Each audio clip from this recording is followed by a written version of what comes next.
Bonjour à toutes et à tous. Nous allons patienter quelques instants pour laisser le temps à tout le monde de se connecter à la plateforme. À tout de suite.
Bonjour et bienvenue à ce webinaire. Je suis Shada Benallal, conseillère en communication au service des communications stratégiques et du développement durable à la PCHQ. La Régie du bâtiment du Québec vient de publier le nouveau Code de construction 2020 qui introduit de nouvelles exigences et méthodes. Aujourd'hui, nous faisons le point sur ces principaux changements et leurs répercussions possibles sur vos projets. Pour mieux comprendre ce nouveau code, nous accueillons Marco Lassalle, directeur principal des services techniques et de la qualification à la PCHQ et membre du comité permanent de la partie 9 maisons et petits bâtiments à Code Canada. Avant de commencer, je vous informe que vos caméras et micros ont été fermés par l'équipe technique. Je vous invite donc à poser vos questions directement dans le clavardage tout au long de la session. N'hésitez pas à mettre un pouce sur les questions qui vous interpellent, comme ça on évitera les répétitions. Nous allons répondre à vos questions à la fin de la présentation, soit à partir de 12h45. Sur ce, je vous souhaite un excellent webinaire. Marco, je te laisse la parole. Merci beaucoup, Shada. Encore une fois, merci beaucoup tout le monde d'être présent pour venir dîner avec moi, ou c'est plutôt moi qui s'invite à venir dîner avec vous. Puis on voit qu'encore une fois, c'est un sujet qui vous intéresse énormément, puisque déjà à peine 48 heures après avoir fait l'annonce officielle du sujet, quoique on le savait, c'est pour ça qu'on ne l'avait pas annoncé, on le savait qu'elle allait être déposée, mais on ne pouvait pas le dire avant qu'il ait été officiellement déposé. Donc, on avait atteint la limite de participation que Teams pouvait nous permettre d'avoir. Donc, merci beaucoup tout le monde. Donc, il n'y a pas de secret. Qu'est-ce qu'on va regarder aujourd'hui? Comme le nom le dit, au niveau du webinaire, on va regarder les principaux changements au chapitre 1 du Code de construction et principalement ce qui touche l'habitation et même je vais me limiter à la partie 9 du Code de construction. Donc, grosso modo, qu'est-ce qu'on va regarder? On va regarder, des fois, je vais faire référer aux normes actuelles pour y aller avec les normes qui s'en viennent au niveau du code. Puis également, je vais vous proposer des bonnes pratiques d'adaptation pour se rendre jusqu'aux exigences du code 2020. Première chose que j'aimerais clarifier, on parle souvent du code de construction. En fait, le code de construction du Québec, ce n'est pas le livre comme on pense, qui le code sur le bâtiment. Non, en fait, le Code de construction du Québec, c'est un regroupement de 10 chapitres qui encadrent la construction de bâtiments et les équipements destinés à l'usage du public. Dans le langage populaire, on parle souvent de code de construction quand on parle du bâtiment, puis on parle, exemple, du code de plomberie ou du code électrique. Ce n'est pas exact. Le code qui traite de la construction des bâtiments, c'est le chapitre 1 du Code de construction. Les exigences en matière d'installation de plomberie, ben, c'est le chapitre 3. Les ascenseurs, c'est le chapitre 4. Ce qu'on appelle le code électrique, ben, dans le fond, c'est le chapitre 5 du code de construction. Et quand on met tous ces chapitres-là ensemble, c'est ça qui fait le code de construction du Québec. Chaque chapitre du code de construction évolue dans le temps de manière distincte. Il y a certains chapitres qui viennent de Code Canada, des codes modèles canadiens, alors que d'autres viennent de CSA, qui est un organisme de normalisation qui est bien connu. Aujourd'hui, ben, voici l'état de situation au niveau des codes. Le chapitre 1, on vient d'adopter le code 2020. Ça, c'est le code sur le bâtiment. Il va être en vigueur dès jeudi prochain. Il est en vigueur et on a une période de transition de 18 mois, donc jusqu'en octobre 2026. Également, on a le chapitre efficacité énergétique qui s'applique pour les bâtiments qui ne sont pas juste de l'habitation et de plus de 3 étages. On est avec la version 2020 également. Ça, c'est le chapitre 1.1. Au niveau des chapitres du gaz, le code du gaz, comme on peut dire, la règlement fait en sorte, ça, c'est une norme CSA, puis aussitôt qu'il y a une nouvelle norme qui sort, automatiquement, c'est la norme du gaz, c'est le chapitre 2. Code de plomberie, on est sur la version 2020 depuis le 11 juillet 2024. Chapitre 4 ascenseurs, on est sur des normes CSA. C'est les normes CSA de 2019. Ça a été mis à jour en 2024. Et en électricité, on est avec une norme CSA modifiée pour le Québec. On a la version 2018, mais pour votre information, présentement, ceux qui sont intéressés, la Régie du bâtiment écoute les commentaires de l'industrie et du public, car on va mettre à jour, c'est pas moi, c'est la Régie du bâtiment, va mettre à jour le code électrique, le chapitre 5. Les autres sont moins intéressants là, dans le cadre, bien qu'ils font partie du chapitre du Code de construction du Québec, mais les remontées mécaniques comme les télésièges, ça m'intéresse moins. Les installations de pétrole, Beauce Carnaval et la Ronde, ça m'intéresse moins. Donc, on va s'en tenir. Moi, je m'en tiens de toute façon seulement au chapitre 1 aujourd'hui. Mais on peut voir que le cycle 2020, on va avoir fait la quadrature du cercle à ce moment-là. Maintenant, le code a beau être la version 2020, en vigueur à partir de ce jeudi, avec une période de transition jusqu'en octobre 2026. Mais il faut comprendre que l'application du chapitre 1, le code du bâtiment, si on peut dire, il est d'application municipale pour les bâtiments qui ont 2 étages et moins ou 8 unités de logement et moins. Aussitôt qu'il y a un de ces 2 caractéristiques-là, ce n'est pas automatiquement le code en vigueur à la Régie du bâtiment, mais bien selon la réglementation municipale qui est en place. De manière historique, on sait que on va avoir 25 des villes qui vont être avec le même code que la Régie du bâtiment. Il y a 25 des villes qui tardent, qui restent avec une version antérieure, qui a un petit peu de retard à prendre. Il y a 25 des villes, de manière générale, qui ont leur propre exigence maison dans leur règlement de construction. Et il y a 25 des villes qui vont dire que c'est au concepteur d'établir le code sur lequel il va baser la conception. Donc, savoir est-ce qu'il s'applique, est-ce qu'il ne s'applique pas, il va falloir valider quand même avec les villes d'où est-ce que vous faites les constructions. Si votre bâtiment a 3 étages ou plus et 9 unités de logement, de condo, peu importe et plus, automatiquement, c'est le code de la Régie du bâtiment. Vous tombez à partir de jeudi dans la période de transition. Ceci dit, on est dans un processus d'harmonisation des codes au Canada. Québec a signé avec les autres provinces canadiennes un accord qui prévoit harmoniser les codes de construction canadiens. Fait que cette version-là du chapitre 1, c'est un premier pas vers l'harmonisation, puis ça se fait de manière progressive. On va avoir des changements quand même significatifs à ce niveau-là. La PCHQ prévoit qu'avec l'accord d'harmonisation des codes, à la lumière des dernières modifications réglementaires qui ont eu lieu à Québec, qu'un code unique devrait être en place quelque part en 2027. Évidemment, la PCHQ salue cette simplification réglementaire qui va être bénéfique pour tous. Quand je fais un plan où j'inspecte une maison dans une ville par rapport à une autre ville ou quoi que ce soit, on va toujours être avec la même réglementation. Quoique les villes, comme c'est le cas déjà, peuvent quand même prescrire des éléments plus sévères. Donc, ça s'en vient le code unique. C'est peut-être une question que vous aviez déjà. Maintenant, allons dans le vif du sujet.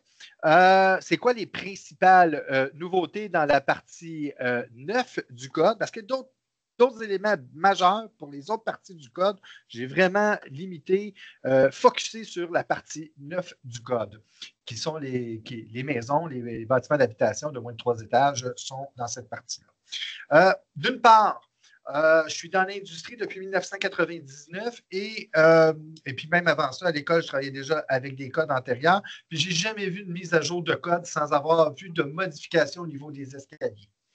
Le passage au code 2020, ça ne fait pas d'exception à la règle. Fait que cette fois-ci, on s'attaque aux contre-marches des escaliers. Donc, de manière générale, on n'a plus le droit d'avoir d'ouverture dans les contre-marches d'escalier. Le mot magique est de manière générale. Maintenant, à la base, on n'a plus le droit de nulle part, sauf aux escaliers intérieurs et extérieurs qui desservent un seul logement. Pour les maisons qui sont avec des logements accessoires, en français, on dit des bigénérations. On considère que même si l'escalier dessert les 2 unités, le code considère que c'est juste une unité, fait que ces escaliers-là pourraient quand même être avec des contre-marches ajourées. Donc, dans les maisons unifamiliales, ou si même si c'est un multilogement, ça dessert seulement un logement, on pourrait conserver des escaliers avec des contre-marches ouvertes. Les escaliers de secours, qu'on pourrait utiliser également. Les escaliers utilisés principalement pour des fins de travaux d'entretien, d'où est-ce que les usagers n'ont pas accès. Même chose pour les escaliers qui desservent des locaux techniques. Et également, les escaliers qui desservent des établissements industriels autres que les garages de stationnement. Fait que, pour ceux qui sont vraiment habitués avec le code, là, on parle du groupe F à ce moment-là. On pourrait avoir des contre-marches ouvertes, qui est quand même une utilité. Au départ, il ne voulait pas en avoir du tout. Puis ça, je peux dire, j'étais un petit peu un trouble-fête là-dessus. C'était dans une rencontre qui avait eu lieu à Montréal-Trudeau du Comité canadien, d'où est-ce qu'il voulait vraiment les interdire partout. Il y avait une belle tempête de neige. C'était des gens de Vancouver qui voulaient les interdire. Et je les avais invités à venir pelleter des escaliers extérieurs au Québec, surtout pour quand les gens sont un peu plus âgés. Les contre-marches ouvertes, c'est une bonne chose pour être capable de pousser la neige, justement, surtout quand elle est... Mais à Vancouver, ils ne sont pas habitués à ça, avoir de la neige pesante à pelleter. Autre changement au niveau des escaliers, on va s'attaquer maintenant au garde-corps. Ça, c'est une question qu'on a souvent eue au service technique par rapport à la hauteur de 4 pouces qu'il y avait au niveau des barottins. Qu'est-ce qu'il y en est par rapport en dessous du garde-corps? Bien, le code il vient être plus précis à ce moment-là. L'ouverture triangulaire sous les garde-corps dans les escaliers ne doivent pas permettre le passage d'un objet sphérique de 6 pouces. Donc, il y a certaines conceptions qui peuvent être compliquées, être capable d'avoir la barre qui va aller descendre. À ce moment-là, les barottins vont devoir descendre peut-être au niveau de la conception jusqu'à l'escalier. Donc, au niveau des inspecteurs, ce qu'on vous encourage de faire pour valider ça, c'est un objet sphérique qu'on doit vraiment avoir. Bien, écoutez, ça serait peut-être d'aller vous faire tourner une boule en bois tout simplement avec 150 mm de diamètre. Puis si elle passe, ben, à ce moment-là, la distance créée par le triangle serait trop élevée. C'est une façon simple, efficace de contrôler cet élément-là. Même chose pour contrôler la dimension entre les barottins. On reste toujours à 4 pouces de distance libre entre les barottins. Ça, c'est la même chose à ce moment-là. On peut se faire une petite boule de 4 pouces, puis on est capable de le faire à ce moment-là. De bien l'évaluer facilement. Au niveau des portes, des moyens d'évacuation, dans l'habitation, de manière générale, les portes qui servent de moyen d'évacuation sont les portes d'entrée principales. En multifamilial, on ajoute les portes qui desservent une unité, autant celles du corridor commun que pour les portes extérieures. Puis les portes communes également à l'intérieur qui mènent à l'extérieur vont faire partie des portes de moyen d'évacuation. Ce n'est pas un gros changement, mais c'est quand même important de le savoir. Auparavant, jadis, naguère, autrefois, le dispositif de manœuvre des portes des moyens d'évacuation devait être installé à un maximum de 1200 mm du sol, à peu près 47 pouces écart du sol. Quand je dis les dispositifs de manœuvre, on parle là, dans le fond en français d'une barre poussoir, d'une poignée, là, ce que tu vas utiliser pour ouvrir, pour opérer la porte. L'ouvrir, la fermer, la barrer, tout ce qu'on a besoin de voir là-dedans. Le judas de porte, ça ne fait pas partie de ça. On n'a jamais eu à 48 pouces de le mettre, tout simplement. Maintenant, on va plutôt encadrer. Il y a pour les portes qui servent de moyen d'évacuation, ben, les dispositifs pour ouvrir, fermer les portes, ça va être entre 35 pouces et demi et 43 pouces de haut. Donc, on encadre la hauteur maximum, on va aller la descendre un peu. Et la hauteur minimum, ben, il n'y en avait pas. On est allé en ajouter à cet endroit-là. Autre changement notable, le bois traité vient de faire son entrée dans le code de construction. Donc, on va parler surtout pas tant de l'assemblage du bois traité, mais pas tant du bois, mais plutôt de l'incompatibilité du bois traité avec d'autres matériaux. Donc, c'est un article qui traite des pièces d'assemblage comme les étriers, les plaques, les équerres, puis les dispositifs de fixation. Ça, je parle de clous et de vis qui sont en contact avec le bois traité et seulement situés à l'extérieur. Quand c'est à l'intérieur, ce que je vous parle là ne s'applique pas.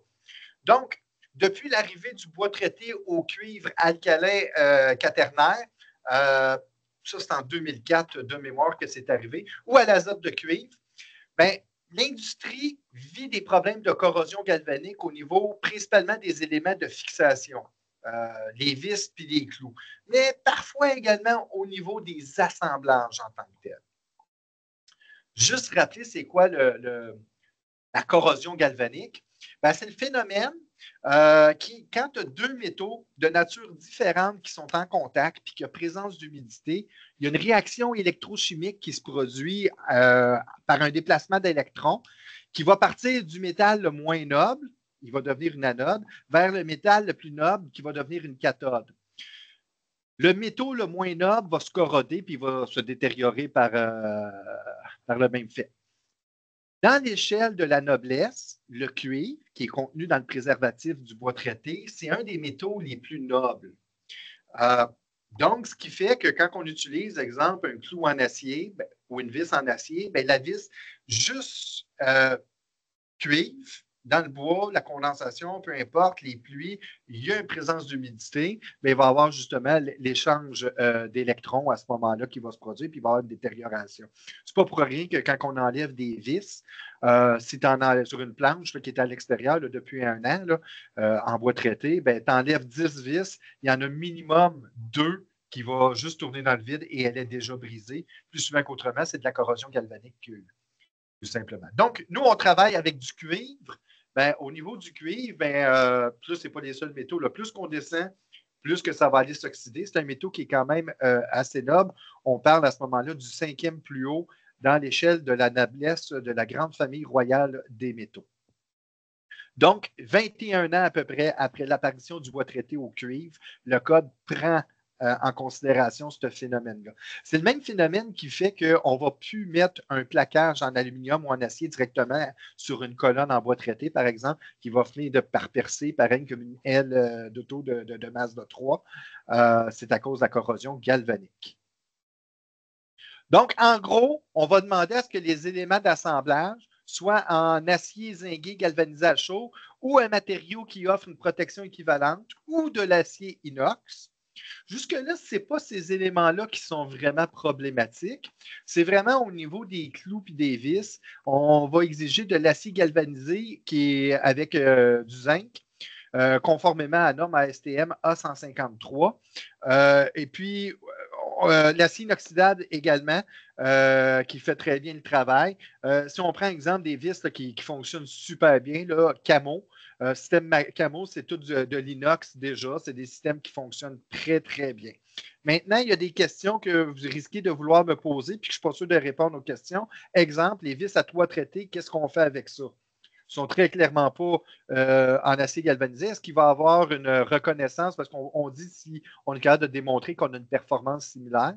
Personnellement, je doute. J'ai toujours donné dans mes formations en disant que les vis à bois traité, c'était la moins bonne des solutions qui fonctionnent parce que juste la chaleur, la friction fait enlever le revêtement de céramique. Puis à ce moment-là, c'est pour ça que tu en installes 10, puis un an plus tard, il y en a 2 que tu n'es même plus capable d'enlever parce qu'ils ont déjà cassé par la corrosion galvanique. Fait que, bref, restez à l'affût. On va vous revenir avec plus d'informations sur qu'est-ce qui est vraiment utilisable. Pour l'instant, ça c'est clair, je peux vous dire. Ce qui est camo, ça passe. Tout ce qui est acier inox va aller passer. Certaines en plaqué zinc va fonctionner. Puis de toute façon, plaqué zinc, j'ai toujours trouvé que c'était plus performant que d'y aller avec la couche de céramique. La couche de céramique, le fume de céramique. Puis également, ben, c'est sûr que si on parle, mais là, on est hors de prix, mais les vis structurales, ben, elles sont plaquées or. Puis si on revient à mon échelle, ben là, l'or est plus noble que le cuivre. Et d'ailleurs, à l'époque, il n'y a pas si longtemps que ça, il y a un an ou deux, Camo, c'était plaqué or également, mais là, une question de prix, on n'est plus capable de se payer ça personne. Autre changement, ça va peut-être plutôt changer certaines relations avec, au niveau des inspecteurs, pour vous, c'est surtout important, puis également sur les dits non-dits. Avec la diversité des modèles de toit dans l'habitation, ça rend impossible maintenant une standardisation complète sur l'installation des fermes de toit. Fait que maintenant, le code va l'exiger au niveau des trosses, une conception sur mesure qui va être normée. Ça, c'est quand même pas pire au niveau de la conception. Par contre, le code maintenant a retiré ses prescriptions génériques à l'égard du contreventement des fermes de toit. Puis maintenant, tout simplement, le code se contente de dire les fermes de toit vont être contreventées conformément au dessin de conception. Fait que, oubliez les formations là, de continu, puis c'était correct là, dans les formations continues. Les principes qui ont été appris restent bons à l'intérieur, mais il y avait des règles du pouce qui étaient enseignées dedans. On ne peut pas les utiliser, les règles du pouce. Même comme inspecteur, peut-être qu'ils peuvent vous donner une idée, mais la seule chose qui peut vous indiquer si les fermes de toit sont correctes ou pas correctes, c'est les plans d'installation et c'est une obligation de la partie 9 du code. Et là-dessus, je tiens à rappeler la loi sur les ingénieurs qui dit que faut suivre les prescriptions complètes prescrites dans la partie 9 et ça, c'en est une. Donc, les règles du pouce qui ont été apprises dans des ateliers là, de mise à niveau, là, c'est pas ça que préséance, c'est les plans de montage, tout simplement. Ceci dit, malgré ce que disent les plans de montage, le code exige quand même un contreventement latéral continu à des intervalles maximales à tous les 20 pieds maximum. Autre nouveauté, les pare-vapeurs intelligents font leur entrée dans le code. Pour l'instant, de manière officielle, leur limitation est utilisée seulement au niveau des murs de fondation. Là, on sait déjà, le code prescrivait qu'un pare-vapeur, il fallait que ce soit un matériau avec une perméabilité à la diffusion de la vapeur d'eau inférieure à 60 nanogrammes par pascal par seconde par mètre carré, en vase sec, lorsque le test était fait en vase sec.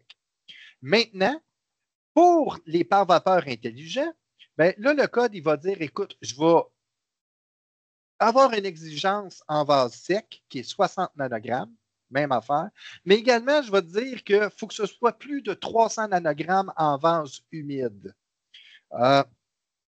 D'une part, moi, ça, je trouve que c'est une grande avancée de l'avoir dans le code parce que ça va peut-être aider les gens qui disent encore qu'un mur, ça doit respirer.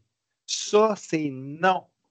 Un mur, ça ne doit pas respirer. Ce qui doit respirer, c'est le bâtiment, mais pas par le mur. Le bâtiment respire par l'échangeur d'air, par les ventilateurs extracteurs, puis par les fenêtres lorsqu'elles sont ouvertes. Un mur, par contre, si ça ne doit pas respirer, qu'est-ce que ça devrait faire? Bien, ça doit perspirer. Perspirer, là, c'est l'équivalent de transpirer. Un animal transpire, une construction, un matériau, ça perspire. Fait que c'est l'équivalent. Fait qu'un mur devrait transpirer. Également, exemple, un Tyvek, c'est un matériau qui ne respire pas. Tyvek, ça ne respire pas. On peut s'en servir comme par air au niveau théorique. J'ai des réserves là-dessus. Par contre, un Tyvek, est-ce qu'il perspire? Oui, la vapeur est capable de passer au travers. On voit le concept, différence entre respirer et perspirer. Bon, maintenant, l'idéal, c'est correct d'avoir un matériau qui perspire à l'extérieur, mais si je veux prévoir que mon enveloppe perspire, idéalement, moi, c'est par l'intérieur que je veux y permettre pour réduire les risques de condensation. L'hiver, plus que je m'en vais vers l'extérieur, plus que j'ai un risque de condensation. Grosso modo, comment ça fonctionne? Bien, ça fonctionne pareil comme tous matériaux à base de bois. C'est pour ça d'ailleurs qu'un aspenite, on a beau dire qu'il est par vapeur, il est par vapeur en vase sec, mais lorsqu'on le met dans un milieu humide, il permet une diffusion de vapeur. Bien, les pare-vapeurs intelligents fonctionnent à peu près de la même façon. En milieu sec, ces pores se referment et la vapeur n'est pas capable de passer au travers. Par contre, lorsque le milieu ambiant devient trop élevé, qu'est-ce qui arrive? Bien, à ce moment-là, les pores se dilatent et la vapeur est capable de passer au travers. Ce qui est intéressant au niveau de l'utilité des pare-vapeurs intelligents, ben, ils sont particuliers. Le code est prescrit spécifiquement pour les murs de fondation, ce qui est une bonne chose parce que l'évaporation de l'eau qui est contenue dans le béton, souvent on pense que c'est la partie hors sol extérieure qui va faire que la vapeur, l'humidité va s'évaporer par là. Or, dans la pratique, ce n'est pas vraiment par là que la majorité de l'humidité va aller migrer, c'est vers l'intérieur. L'humidité passe toujours d'un milieu humide vers un milieu sec et normalement, l'intérieur des sous-sols est plus sec que l'extérieur, particulièrement en été. Donc, qu'est-ce qui arrive à ce moment-là? L'humidité contenue dans le béton frais va migrer à l'intérieur et pourrait rester pris dans un mur à ce moment-là qui serait recouvert d'un pare-vapeur d'aluminium, mais également un polythène. Or, à ce moment-là, si le milieu est plus frais à l'intérieur est plus sec et du côté de la cavité, le taux d'humidité augmente beaucoup, les pores vont s'ouvrir et l'humidité va pouvoir aller à l'intérieur. Fait que les pare-vapeurs sont intéressants, intelligents, dit intelligents parce que ça ne pense pas un pare-vapeur, ça fait juste réagir. Mais dans les maisons, à ce moment-là, qui seraient climatisées et qu'on garde un taux d'humidité faible à l'intérieur, ça pourrait être une bonne pratique. Parce que je veux mettre des réserves, c'est quelque chose qui peut être intéressant, mais n'allez pas dedans sans avoir eu des formations spécifiques là-dessus, soit des webinaires ou vraiment des formations plus poussées. La PCHQ, on va vous en offrir. Pourquoi? Bien, parce qu'il y a des réserves là-dessus. Selon l'usage à l'intérieur, si c'est une pièce avec une piscine ou un spa, on oublie ça carrément. Si c'est dans une place où on va garder un taux d'humidité élevé, particulièrement pendant l'hiver, on oublie ça. Puis également, il faut faire attention de ne pas aller remettre un autre pare-vapeur par-dessus. Ben non, pas assez nono pour aller faire ça. Faites attention. Pare-vapeur, ce n'est pas un matériau, c'est une caractéristique. Des fois, c'est positif, des fois, c'est négatif. Moi, je n'ai pas de cheveux. Ce n'est pas un défaut, ce n'est pas une qualité, c'est une caractéristique, tout simplement. Des fois, j'aimerais ça avoir des cheveux quand je vais voir Ozzy Osbourne ou Alice Cooper pour pouvoir me brosser la tête. Puis des fois, ben, je suis bien heureux de ne pas avoir des cheveux quand c'est bien humide dehors puis que je vois que le monde ont tous les cheveux qui frisent puis ils ne sont pas contents. Moi, je n'ai pas ce problème-là. Ben, au niveau des matériaux, des fois, je veux utiliser un matériau par vapeur et des fois, je ne veux pas l'utiliser. Et des fois, ça n'a pas d'importance puis je ne regarde pas les propriétés de mes matériaux.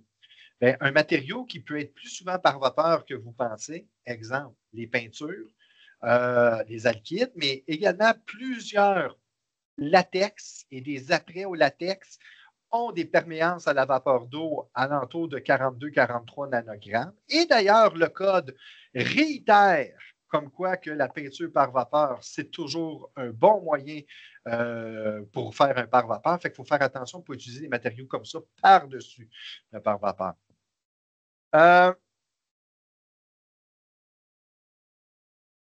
Un petit commentaire qui n'a pas rapport avec les nouveautés du code, là, mais note du présentateur, je pense que au niveau de l'industrie, quand l'industrie, les concepteurs, les entrepreneurs, les inspecteurs, on va avoir compris l'importance du concept du mur perspirable, puis supprimer le concept qu'un mur doit respirer. Les polythènes, on va en voir de moins en moins. Fait que pour les raisons que je vous ai expliquées, moi, je pense que l'ère du polythène va s'en aller en diminuant et de plus en plus. Surtout que dans le fond, les polythènes, la façon qu'on les utilise, c'est surtout pour en faire des paraires. Puis on sait qu'à moyen terme, les polythènes comme paraires, c'est un peu comme les vis avec de la poussière, des vis à bois traité avec de la poussière de céramique. Ça marche, mais c'est le moins bon des matériaux qui fonctionnent. Également, j'ai parlé au niveau du mûrissement du béton, de l'évacuation de l'humidité qui se fait beaucoup au cours des 5 premières années, les 2 premières années considérablement. Bon, au lieu de mettre un pare-vapeur intelligent à l'intérieur, ben, pourquoi tout simplement pas isoler par l'extérieur, comme on avait fait, exemple, à Bécancour dans le contexte du mur parfait de la PCHQ. On l'avait fait également au niveau de la fondation. C'est moins dispendieux, c'est plus résilient, plus performant en matière de confort et de performance énergétique. Donc, je pense que j'en ai assez parlé, là, des pare-vapeurs intelligents, mais c'est une bébite qui est assez intéressante à ce niveau-là. Maintenant, au niveau des sorties et des entrées d'air frais extérieur, les principes généraux restent les mêmes.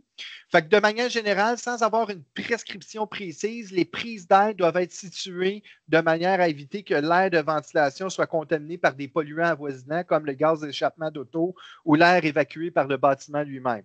Fait que ça là-dessus, il n'y a pas entre la distance, là, entre le stationnement de voiture, par exemple, et la prise d'air, il n'y a pas de prescription précise. Dire ça prend 16 pouces, ça prend 6 pieds, ça prend 10 pieds. Il faut faire attention à ça.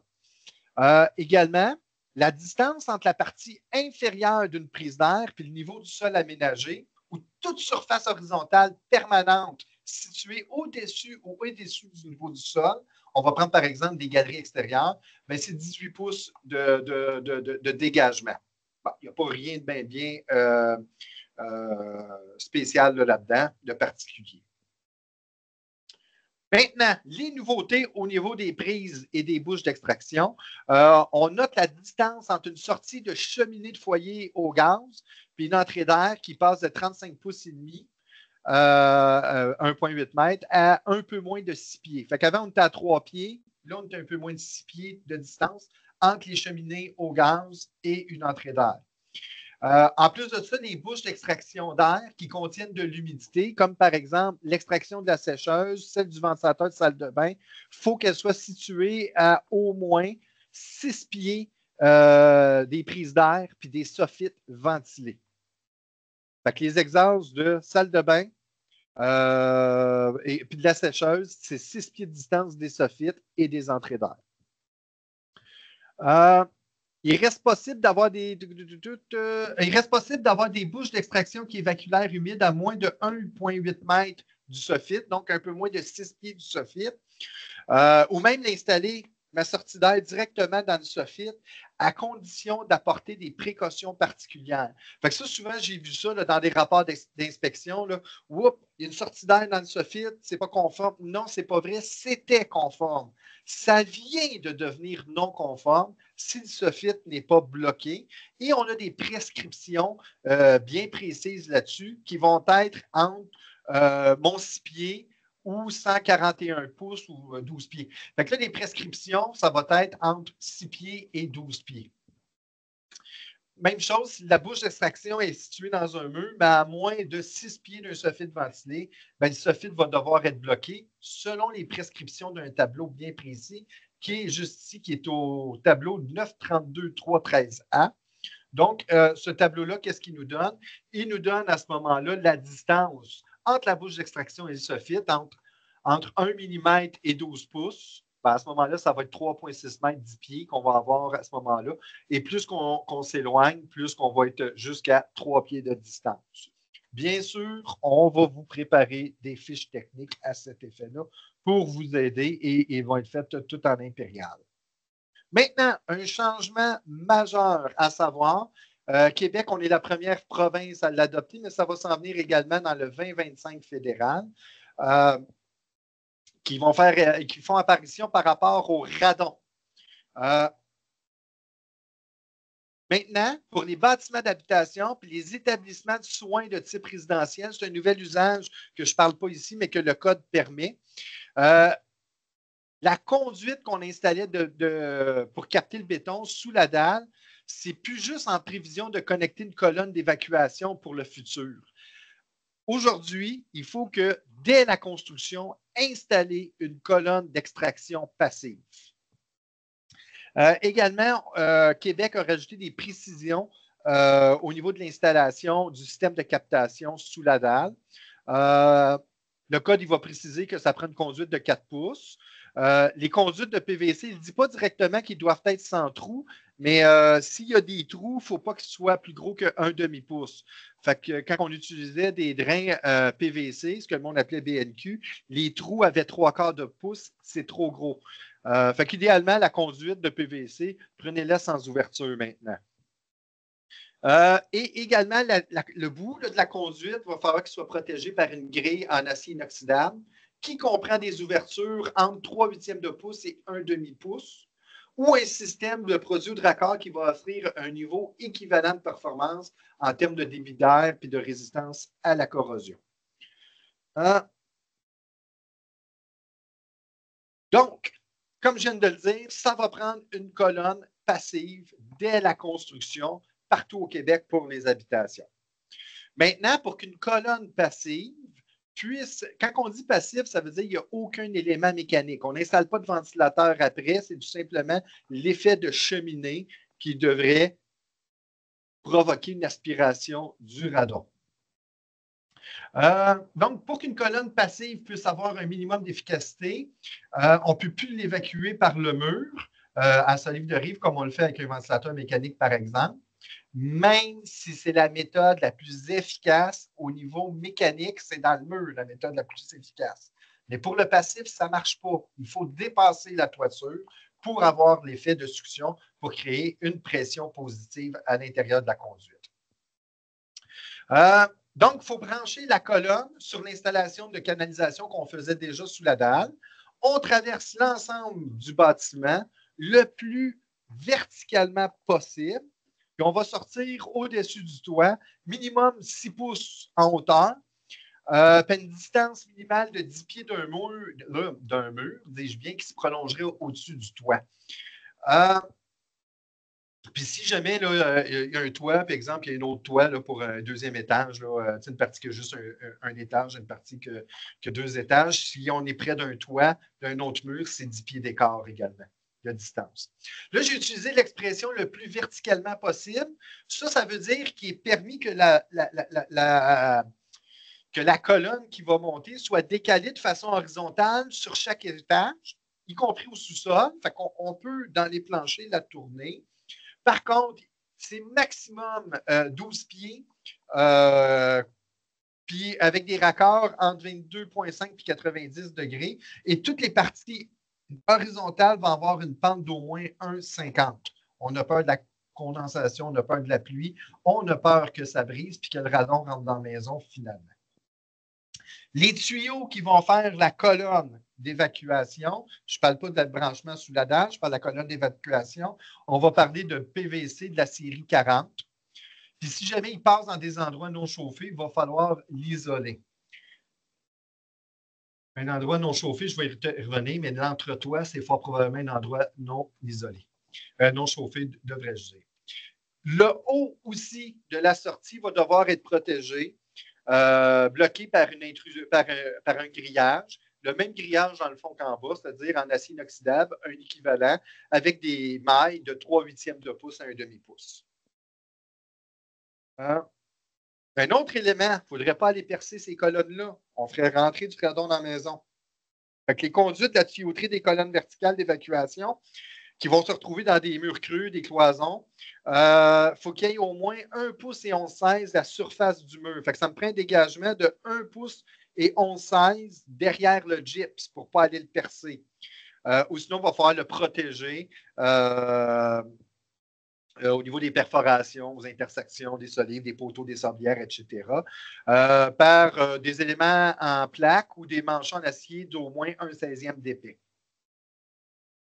Maintenant, je vais parler de l'isolation qui est requis pour le tuyau parce que tous ceux qui ont un poêle à bois, vous avez déjà essayé de partir une cheminée. Qu'est-ce que vous faites avant de partir votre feu?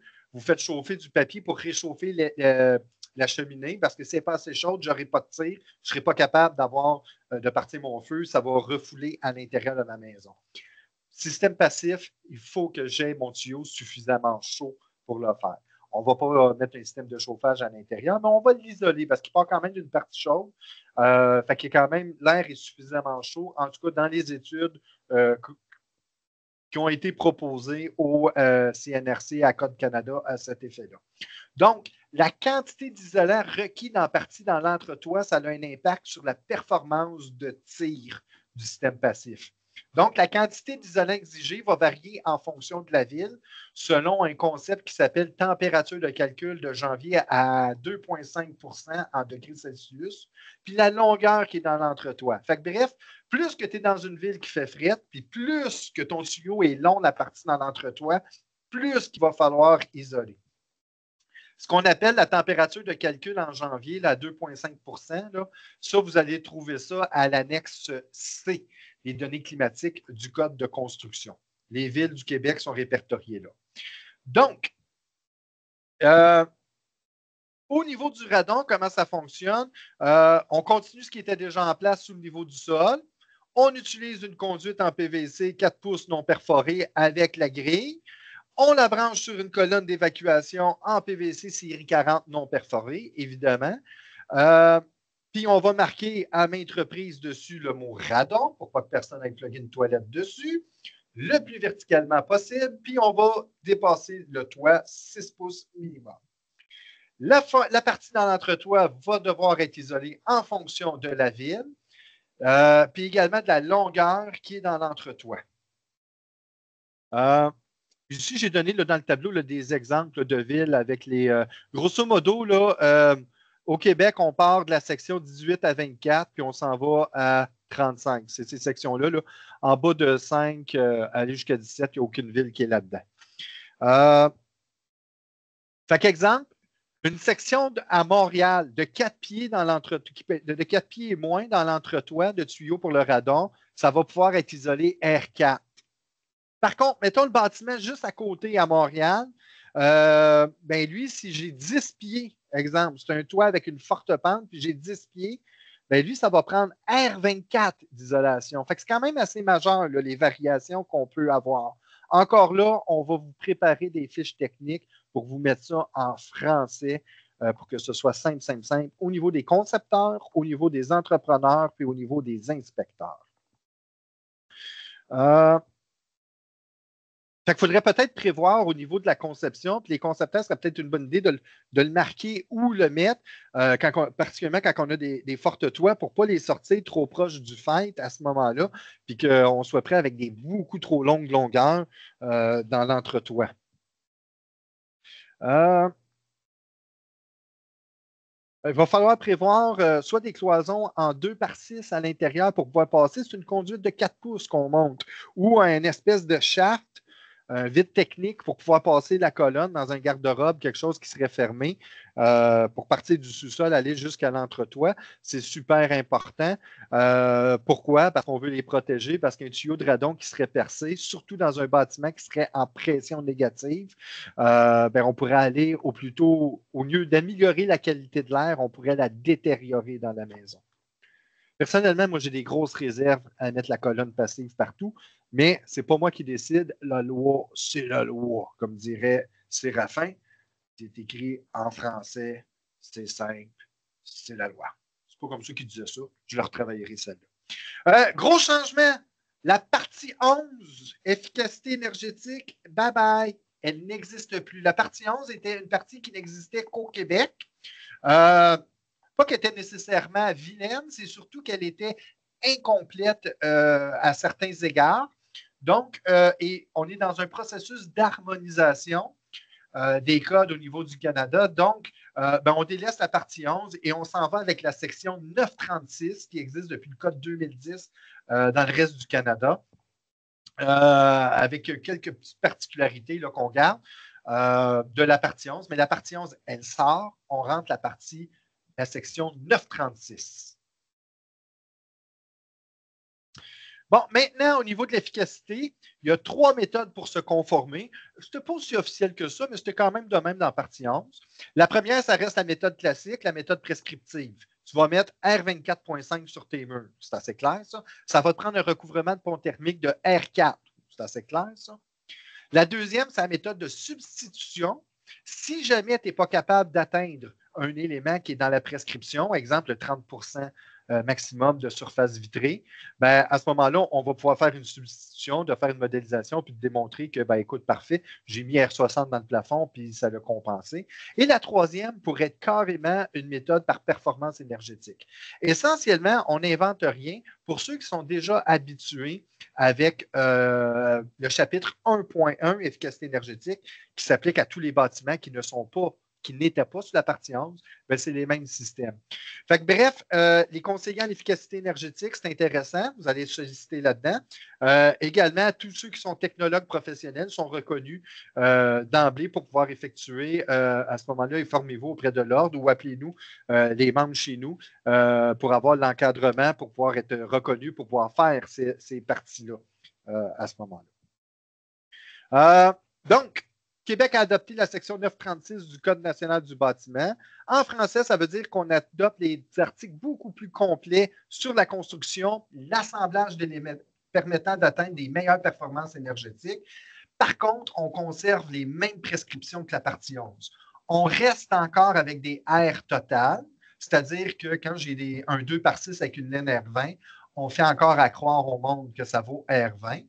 Alors que lorsqu'on utilise le R effectif, comme dans le chapitre 1.1, on se rend compte que de la laine R20 dans un mur en ossature de bois en 2 par 6 au 16 pouces 35, ça ne vaut pas R20, ça vaut R13.4. Ça s'en vient, c'est un code de transition et on approche l'harmonisation. Je pense que ça se défend assez bien, la position que la Régie a dit. Puis, les prescriptions de la partie 11, qui n'étaient pas nécessairement vilaine non plus. Ça nous a quand même bien accompagnés pendant les 13 années qu'on a passé avec. On est capable de faire un autre 2 ans avec sans problème. Donc, toutes les valeurs isolantes des murs, des planchers, ça reste les mêmes. Les exigences de recouvrement de pont thermique, ça reste exactement la même chose. Ça n'a pas bougé. Par contre, on n'a pas d'exigence sur la performance des systèmes d'étanchéité à l'air. Il n'y aura pas de test d'infiltrométrie obligatoire tout de suite. Si on utilise la méthode prescriptive, par contre, si on s'en va dans des méthodes, peut-être en substitution, j'en aurai besoin, et en méthode de performance énergétique, c'est clair que ça prend de l'infiltrométrie. Mais même à là, même si je n'ai pas une cible précise, exemple de 1,5 changement d'air à l'heure à 50 pascal, ben, il y a des prescriptions par rapport à comment construire les systèmes d'étanchéité à l'air. Comment, et même, il explique mieux pourquoi, puis comment le réaliser. Puis là, c'est là qu'on voit que ce qu'il faut taper, là, ça n'a jamais été le pare-vapeur. Il n'y a toujours pas d'exigence au niveau du pare-vapeur, mais tout ce qui constitue le système d'étanchéité à l'air, c'est ça qu'il faut taper. Ça peut être le polythène, ça fonctionne. Utiliser le polythène comme système d'étanchéité à l'air, c'est le moins bon des systèmes qui marchent. Premièrement, parce qu'il est à l'intérieur. Deuxièmement, c'est parce que c'est avec une membrane non rigide qui n'est pas en pleine adhérence. Fait que ça marche bien au moment du test, mais quand on revient 10 ans plus tard, puis qu'il y a eu des pressions de vent, des choses de même, on voit que les scellants ont été décollés.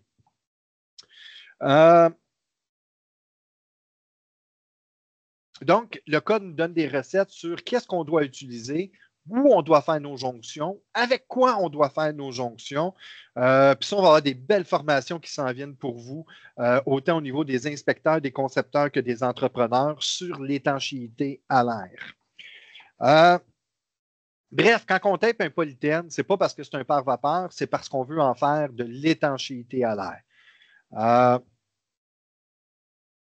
qui est la moins bonne des façons qui fonctionnent.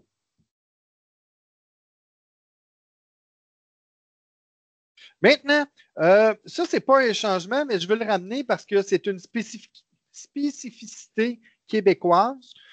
Québec reconduit l'exigence que les ossatures de plancher à ossature légère doivent être recouvertes d'une plaque de plâtre d'un 1/2 pouce ou un matériau qui offre un degré de résistance au feu équivalent.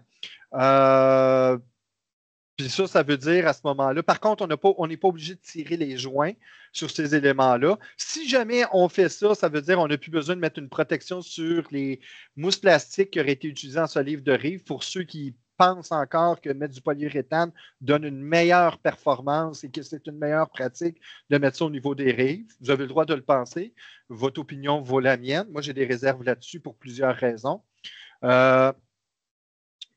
Remarquez qu'on ne va pas en prison si on le fait là, pour autant, mais sauf qu'il n'y a pas de rendement, il n'y a pas de plus-value, mais ça coûte plus cher. Puis il y a des. Sauf si on utilise déjà du polyuréthane pour isoler le sous-sol. Et également, on a d'autres problèmes qui peuvent arriver par rapport à ça qui causent les plus gros dommages. Donc, le reste du Canada ne l'avait pas recouvert, ne l'a jamais accepté, les plaques de plâtre, même s'il y avait eu une seule étude qui l'avait démontré. Donc, il avait refusé de le faire pour le code 2015. Pour le 2020, le CNRC l'avait complètement refusé parce que même les pompiers ont dit que ça ne donne absolument rien, on n'a pas besoin de ça. Puis même dans certains cas, on a de la documentation qui démontre que c'est contre-productif à cause du surpoids que ça va aller faire. Malheureusement, ça a été remis. Donc, on n'a pas le choix de le faire. On applique, puis c'est tout. Et quand on est également dans un cas où on veut réduire les déchets, le gyps, on a de la difficulté avec au niveau des chantiers, au niveau des déchets que ça génère. Et en plus de ça, on est dans un contexte de pénurie de main-d'œuvre. Et au niveau technique et sécurité, malheureusement, ça nous démontre que ça n'a pas les effets positifs demandés. En tout cas, il faut le faire pareil. Je vais arrêter de pleurer là-dessus. Je vais prendre ma pilule, puis on passe à autre chose. Maintenant, la PCHQ, on vous propose des outils pour vous aider là-dedans. Déjà disponible sur Code Canada, le guide illustré de la partie 9 CNB 2020. Il faut faire attention. C'est le Code canadien, ça ne comprend pas les changements Québec. Mais c'est quand même un très bon ouvrage qui est disponible gratuitement pour vous le télécharger en PDF. Également, la Régie du bâtiment a rendu disponible sur rbq.com le cahier explicatif principaux changements. Fait que si vous marquez là, sur rbq.com ou sur rbq.qc.ca, en tout cas, tout ça, trouvez le site de la RBQ sur Internet. Allez inscrire tout simplement cahier explicatif principaux changements, code 2020, vous allez le trouver. À venir, des fiches techniques spécifiques. C'est très clair que vous allez en avoir des fiches techniques de la PCHQ à l'égard des installations pour la colonne passive de radon. On va en avoir également, on va avoir des éléments sur les pare-vapeurs dits intelligents également qu'on va avoir. J'ai nommé 2-3 affaires, là. On les a pris en note et on va vous faire des fiches techniques là-dessus. Et bien sûr, le chapitre 1 va être disponible. Ici, moi, je triche celui que j'ai. Ce n'est pas le vrai chapitre 1, c'est le Code national du bâtiment. Donc, il n'a pas les changements Québec à l'intérieur. Il va être publié, il va être disponible gratuitement. Fait que continuez à suivre la PCHQ sur les réseaux sociaux. Vous allez être informés. On va vous diffuser les liens pour pouvoir aller télécharger ça tout à fait gratuitement. Également, j'en profite de l'occasion avant de l'oublier pour vous céduler notre prochain rendez-vous dédié aux inspecteurs en bâtiment. Nos amis de chez Centrex vont venir vous parler des dossiers d'assurance spécifiques à l'inspection, les avenants requis. C'est ceux qui vont parler de l'offre Centrex, mais également surtout de l'entretien de votre dossier d'inspecteur. Comment garder le ménage dans ce dossier-là? Parce que l'assurance, c'est votre élément, l'erreur et omission, c'est l'élément, votre dépense la plus élevée récurrente année après année. C'est super important de l'entretenir, pareil comme on entretient un camion, parce que si on a des défauts dedans, ça risque de coûter très, très cher et même de limiter la pratique, ce qu'on ne veut pas avoir. Donc, nos amis de chez Centrex vont venir nous expliquer comment fonctionner pour optimiser cet élément-là. Quand je dis optimiser, c'est minimiser les risques et minimiser surtout les primes d'assurance. Donc, c'est le 20 mai prochain. par la suite, on fait relâche et on se revoit à l'automne pour reprendre les webinaires mensuels dédiés à l'inspection de bâtiments. Maintenant, je serai disponible pour prendre des questions, s'il y en a. Merci Marco. Oui, nous avons, je suis en train de voir là, nous avons reçu beaucoup de questions dans le clavardage. Merci pour votre participation. Et ce qui veut dire que nous allons probablement dépasser le temps prévu pour la période des questions. Et je ne sais pas, Marco, toi, si tu veux qu'on rajoute un petit 10 à 15 minutes après le Je n'ai pas de 7 heures. problème. Moi, si les gens ne sont pas tannés de m'entendre, je suis toujours disponible. Parfait. OK. C'est ça. Si vous ne pouvez pas rester avec nous, n'hésitez pas à nous écrire pour que nous puissions vous répondre après. Donc, c'est ça. Je vais commencer à lire les questions. J'ai une première question un peu détaillée. J'ai remarqué que la section 9.36 qui remplace la partie 11 n'a plus les exigences minimales en 11.2.1.2, telles que le revêtement extérieur conforme à la section 9.27 Oui, et ça la reste. majorité des autres. On mélange le 930, on mélange le CNB du règlement d'efficacité énergétique. C'est tout reconduit. Fait que les échangeurs d'air 932, les protections des mousses plastiques, les revêtements extérieurs, les solins, c'est tout reconduit, ça. Fait que grosso modo, là, les prescriptions par rapport à partie 11, il n'y a absolument rien de changé. On a swingé ça dans la section 936, ce qui nous donne également, par contre, plus de détails sur, c'est principalement au niveau des systèmes d'étanchéité à l'air qu'on a beaucoup plus de précision. Parce qu'avant, tout ce que ça disait, c'est que pour faire de l'étanchéité à l'air dans la section 925, ça disait un chevauchement ou juste de le taquer. Puis ça ne marche pas. Merci. J'ai aussi remarqué que l'exemption du chapitre 1 bâtiment pour les bâtiments de 2 étages ou de 8 logements et moins est reconduite dans l'édition 2020. N'est-ce pas une régression? Tous les efforts pour augmenter la qualité de ces éléments ne vont-ils pas avoir été en vain comme les Solins? Et quelle est votre opinion sur le sujet? Et allez-vous faire des pressions à ce niveau au cas où le projet de loi sur le code unique n'arrive pas à temps? Comme j'ai expliqué déjà au départ, c'est l'horizon est de 2027 pour avoir un code unique au Québec. Et puis, là, on a beaucoup des inspecteurs, des concepteurs qui se joignent à nous, mais la PCHQ a été le premier et celui qui a mis le plus de pression pour cette avancée-là. Fait qu'on a été des partenaires à la Régie du bâtiment également là-dessus. La Régie du bâtiment, c'était pas juste eux autres qui encourageaient les villes à utiliser leur code, mais ne pouvaient pas nécessairement l'obliger. Il y avait des réticences au niveau des municipalités, les moyens étant à géométrie variable sur les territoires pour les faire appliquer. Maintenant, la régie est capable de les supporter. Avec l'harmonisation des codes, on s'en vient vers ça. Fait que ce n'est pas un recul. On est en ligne avec tout, c'est pas moi, c'est la régie du bâtiment, avec tout le cadre réglementaire qu'il y a. Et ma boule Nostramarco prédit que ça va être en 2027 qu'on va l'avoir. Parfait. Prochaine question. Qu'arrive-t-il avec le mur parfait qui est de R19? Le mur parfait n'avait pas R19. En R total, celui qu'on avait fait à Bécancour avait un R total de R21.8 et ça avait été un défi de le faire aussi peu performant. C'est parce qu'il fallait le faire avec une performance égale au mur composition standard à côté.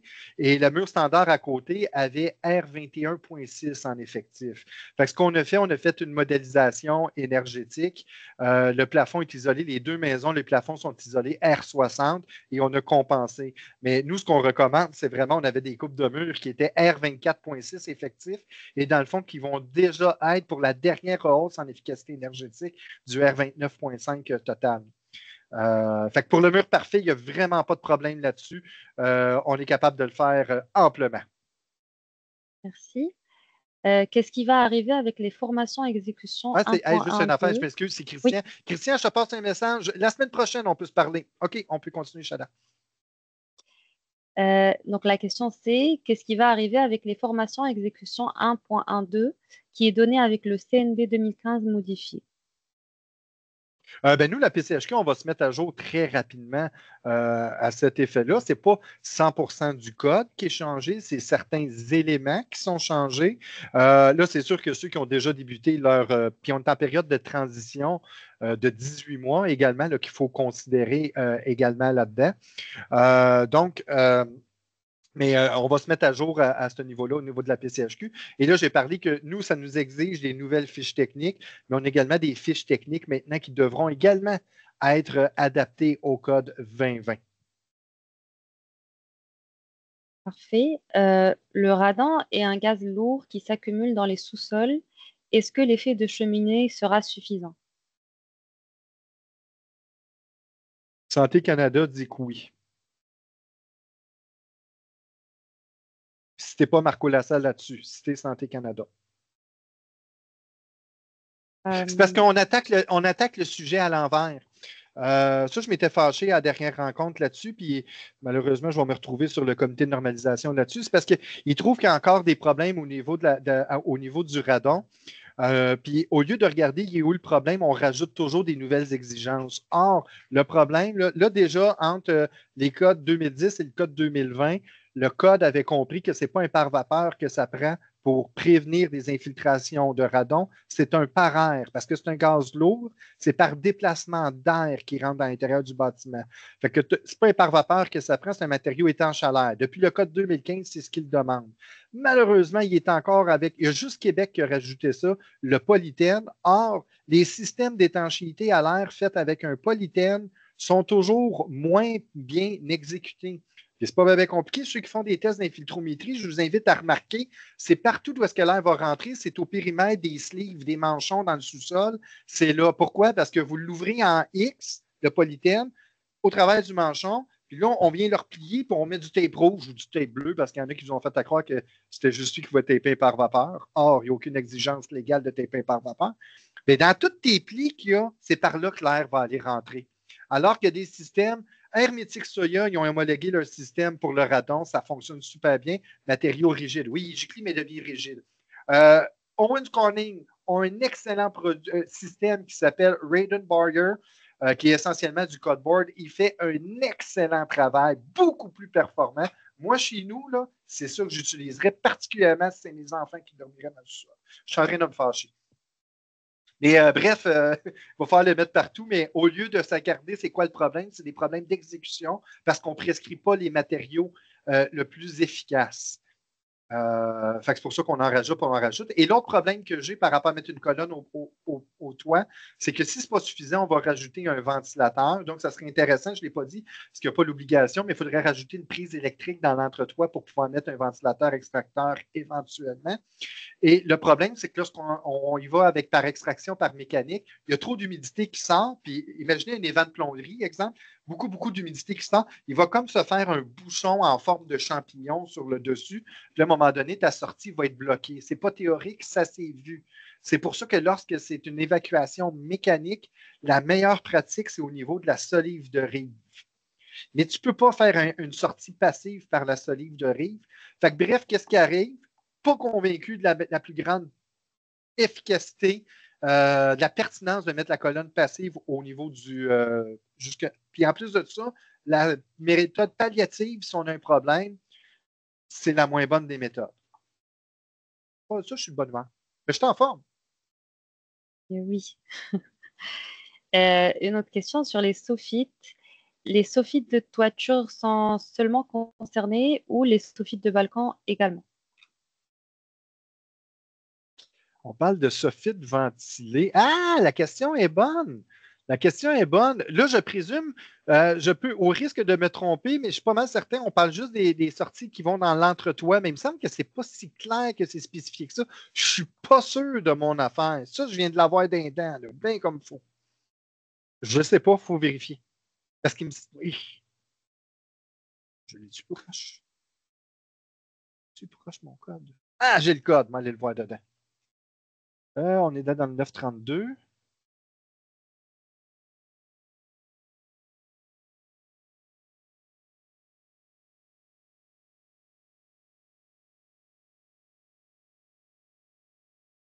F32.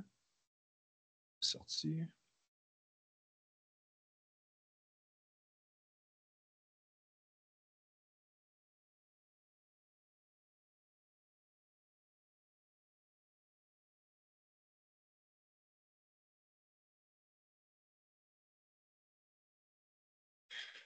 932, 311,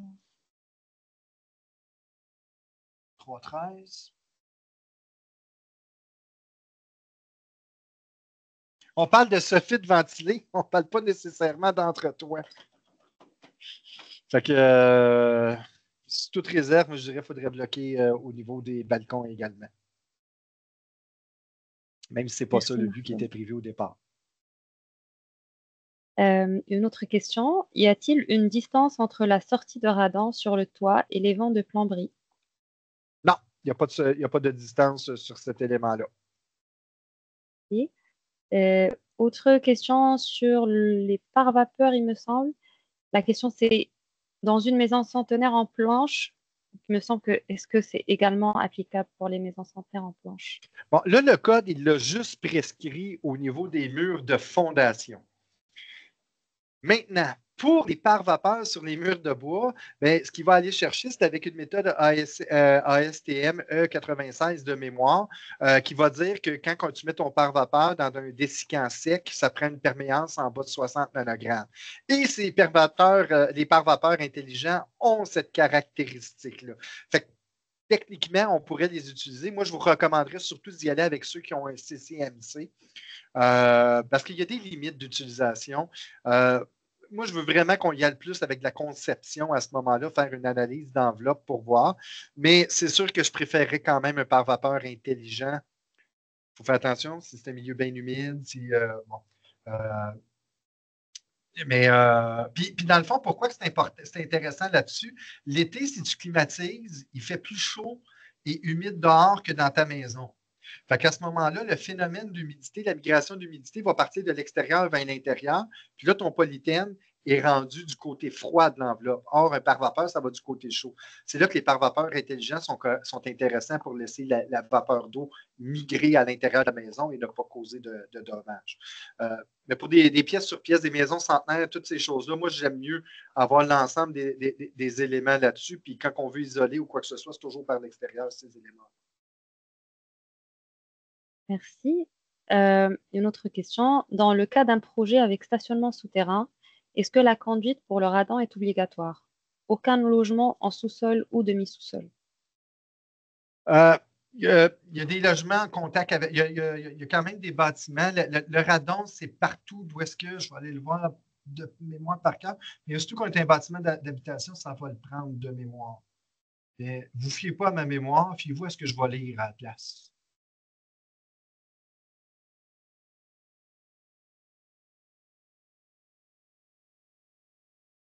« 913 ou 914, c'est le radon.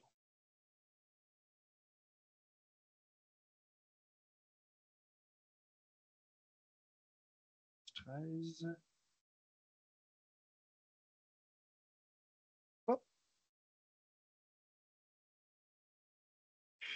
Les murs toits planchers qui séparent un espace climatisé et du sol. Fait que la réponse est non.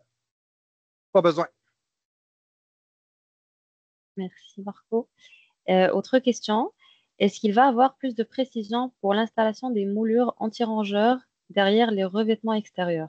J'ai souvent cette situation de clients qui mentionnent que l'anti-rongeur ne devrait pas avoir de trou dépassant un 10 cm. La GCR parle seulement de règles d'art. Il n'y a aucune norme précise dans le CNB. Exactement. Aucune norme par rapport aux grilles anti-rongeurs. Peut-être que le manufacturier du revêtement que vous utilisez va vous le demander. La chose, par contre, c'est qu'il faut s'assurer qu'il y ait un drainage. Puis percer des trous dans un gîte, ce n'est pas du drainage. Autre question. Que veut dire en vase sec ou humide? Ben, c'est dans dans les tests de normalisation. Lorsqu'on fait des tests pour des normes, on ne veut pas recréer nécessairement la vraie vie. On veut s'assurer de normaliser la façon qu'on évalue un matériau parce que si c'est Jean-Guy à Montréal qui fait le test ou si c'est Gary à Calgary, bien, il va faire les mêmes tests puis il va faire les mêmes résultats à ce moment-là. Fait que là, au niveau des tests pour les pare-vapeurs, qu'est-ce qui arrive dans le ASTM? On en a qui sont avec un dessicant, avec un dessicant où est-ce que le morceau, le matériau va être d'un côté complètement sec, alors qu'un autre, le vase humide, on va calculer la quantité d'humidité qui traverse le matériau par diffusion dans un milieu humide. Et les matériaux ne se comportent pas tous de la même façon. Un polythène, ça ne change rien. Mais par contre, si on utilise, puis vous avez déjà tout vu dans le code qui dit déjà le bois, les matériaux du bois de 1/2 pouce et moins, on s'en fout s'il est par vapeur ou pas. Ben, tout à fait, parce que le bois, c'est un bon exemple de matériau qui agit comme un pare-vapeur intelligent. Lorsqu'il est en milieu sec, il n'y a pas suffisamment de porosité, l'humidité le traverse mal, mais ses pores vont s'ouvrir lorsqu'il est en milieu humide, puis là, l'humidité va passer. Fait que, c'est pour ça qu'on n'a pas vraiment de problème de pare-vapeur au niveau des polyéthylènes. Et ce qui est une bonne chose, des polyéthylènes, je m'excuse, au niveau des OSB, et ce qui est une très bonne chose, parce que vous allez voir que lorsque le code 2025 va être mis, on va tout mettre de l'OSB partout sur nos maisons comme contreventement. Mais là, ça, c'est dans le code. Ça va être un des changements dans la version et code 2025. On n'est pas là encore. Y a-t-il des changements au niveau de l'excavation remblai? Non, pas à ce que je sache. On fait attention aux nodules sur le bord des fondations. Mais non, il n'y a pas de différence au niveau de l'excavation et du remblai. Et, avec de plus en plus de nouvelles constructions sans sous-sol, quelle est la prévision ou pas de l'évacuation? Est-ce que tu peux répéter, s'il vous plaît? Je ne suis pas sûr d'avoir compris. Oui. Avec de plus en plus de nouvelles constructions sans sous-sol, quelle est la prévision ou pas de l'évacuation? Est-ce qu'il y a eu des prévisions dans ce sens? De l'évacuation. Si on parle des résidents, il n'y a aucune différence à ce moment-là. Dans les chambres, ça prend une fenêtre qui permet le sortie egress qu'on parle. Là. Ça veut dire une fenêtre avec une surface minimale puis une largeur minimale de 18 pouces, si je me rappelle bien de mémoire. Il y a des super fiches techniques là-dessus. Pour ça, je n'ai pas besoin de le retenir. Mais c'est les mêmes exigences qu'on a. Qu'il y ait un sous-sol ou pas qu'il n'y ait pas de sous-sol. Merci. Autre question sur habitation sans sous-sol, ça dit est-ce obligatoire? J'imagine que c'est dans le cadre du nouveau code. Que c'est obligatoire de mettre un sous-sol? Pas du tout. Pas du tout. Le code, il permet, ne l'oblige pas. On peut le faire, on ne peut pas le faire. Le code, ce qu'il va avoir, par contre, il va avoir des profondeurs minimales de fondation qu'il peut aller prescrire, mais pas toujours. Un radier qui n'est pas ma recommandation à la base. Puis un radier, ce n'est pas prescrit dans la partie 9. Si on fait ça, ça prend un plan signé scellé d'un ingénieur, ce que le monde appelle une dalle structurale. Mais sur du sable qui est bien identifié, le code il dit que c'est 0 minimum de profondeur. On pourrait ne pas mettre même pas de mur de fondation qui descend. Je ne suis pas en train de dire que c'est la meilleure pratique, hein. Comprenez-moi bien. Là. Il n'y a pas d'obligation de faire un sous-sol. Marco, je reviens sur la question précédente. J'ai un commentaire de Marie-Noël. Elle dit que l'évacuation, c'était pour le radon, non pour les résidents. Ah, OK, parfait. Merci de la précision. Oui, s'il n'y a pas de sous-sol, l'évacuation du radon doit être là. C'est un plancher. Le plancher est en contact avec le sol. Super. C'est une question fréquente, ça, j'aurais dû le dire. Merci. Merci. Marco, je vois des questions aussi sur la possibilité de recevoir une certification ou une attestation. Je pense qu'il faut juste qu'on rappelle que ceci n'est pas une formation continue. C'est bien ça. Non, puis on n'aurait pas eu le temps parce que le code a été déposé il y a 2 semaines, donc je ne pouvais pas la préparer avant qu'elle soit faite et ça prend plus d'1 mois à avoir la reconnaissance. Fait que malheureusement, on ne peut pas donner le 1 heure de FCO sur cette présentation-là. Vous savez, si j'avais pu, ça m'aurait fait plaisir. Peut-être une dernière question. J'essaie d'en prendre le maximum.